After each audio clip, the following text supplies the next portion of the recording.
लफ्ज रोज़री का मतलब है गुलाब के फूलों का ताज, जो कि मुक़द्दसा माँ मरियम की शिनाख्त करता है। कैथलिक रोज़री अकीदत का एक ऐसा जरिया है जिसको बड़े और छोटे जुबानी पढ़ते हैं। रोज़री पर मुख्तलिफ दुआएं तरतीब से पढ़ी जाती हैं, जो कि हमारी ईमान के मरकज़ को रोशन करती हैं। पाक रोज़री मोतियों की एक माला है जिसको तरतीब से पढ़ा जाता है। हेलो दोस्तों, मैं यीशु की छोटी भीड़ हूँ और आज हम पाक रोज़ी के मुतालिक चंद बातें सीखेंगे। नंबर 1, मुक़द्दस डोमिनिक और पाक रोज़री। मुक़द्दस डोमिनिक रोज़री को नुमायां करते हैं। 1206 में पाक रोज़री की दुआ मंज़िर आम आई, जो कि मुक़द्दसा माँ मरियम ने मुक़द्दस डोमिनिक पर जाहिर की। पाक रोज़री सच्चाई का रास्ता दिखाने में मददगार साबित हुई। मुक़द्दस डोमिनिक ईमानदारों को यीशु की जिंदगी के बारे में बताते थे। यूरोप में बहुत से लोग लाशऊर थे और इस काबिल ना थे कि अपने मजहब को किताब के जरिए सीख सकें। नंबर 2, लफ्ज रोज़री का मतलब मोतियों की माला, जिसको लोग दुआ करते वक्त इस्तेमाल करते हैं। रोज़री लतीनी जुबान रोज़ेरियस से लिया गया है, जिसका मतलब है गुलाब के फूलों का हार, और लफ्ज बीट अंग्रेजी जुबान बिडान से लिया गया, जिसका मतलब है दुआ या इल्तिजा। नंबर 3, पाक रोज़री क्या है?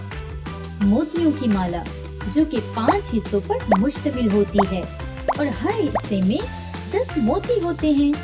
एक मोती बहुत अहम होता है, जिससे 5 मोती और सलीब जुड़ी होती है और हर मोती पर दुआ की जाती है। रोज़री पढ़ने की शुरुआत खामोशी से सलीब पकड़कर रसूलों का अकीदा से की जाती है। फिर दूसरे मोती की जानिब बढ़ते और दुआए रुबानी की जाती। अगर हम गौर करें तो पाक रोज़री हमें यीशु की जिंदगी के बारे में बताती और खुशखबरी का पैगाम देती है। नंबर 4, भेद हमें यीशु की जिंदगी के बारे में बताते हैं। भेद मुख्तलिफ तरह के हैं। खुशी के भेद, नूर के भेद, दुख के भेद और जलाल के भेद। ये तमाम भेद हफ्ते के हर दिन पढ़े जाते हैं। पहला भेद उस मोती पर पढ़ा जाता है जिससे सलीब और बाकी के मोती जुड़े होते हैं, और फिर 10 मोतियों पर 10 बार इस्लाम ए मरियम पढ़ी जाती है और यीशु की जिंदगी पर भेद के जरिए गौर किया जाता है। नंबर 5, फातिमा का मकाम और पाक रोज़री हमारे ईमान की एक और अहम हकीकत है। 1917 में मुक़द्दसा मरियम मई और अक्टूबर के महीने में जाहिर होती और इनके साथ पाक रोज़री की दुआ करती थी। एक मर्तबा लोगों के शक पर तकरीबन 70,000 लोगों पर एक साथ मुक़द्दसा मरियम जाहिर हुई और इन सब ने गवाही भी दी। ये वाक़या फातिमा के मकाम पुर्तगाल में हुआ। इसी दिन मुक़द्दसा मरियम ने निशान के जरिया इनके ईमान को मजबूत किया कि सूरज में अजीब हलचल और उसी लम्हा जमीन खुश्क हो गई। ये निशान दुनिया में जंग और अमन और सुकून की कमी का निशान था। जब मुक़द्दसा मरियम ने फरमाया, दुनिया में जंग खत्म करने और अमन को कायम करने के लिए हर रोज पाक रोज़री की दुआ किया करो।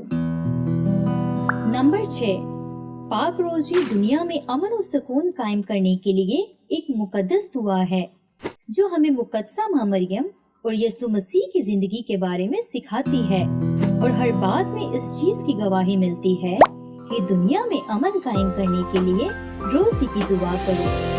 ये तमाम बातें रोज़री से मुतालिक हैं, इसलिए आप मई के महीने में ज्यादा से ज्यादा पाक रोज़री की दुआ करें।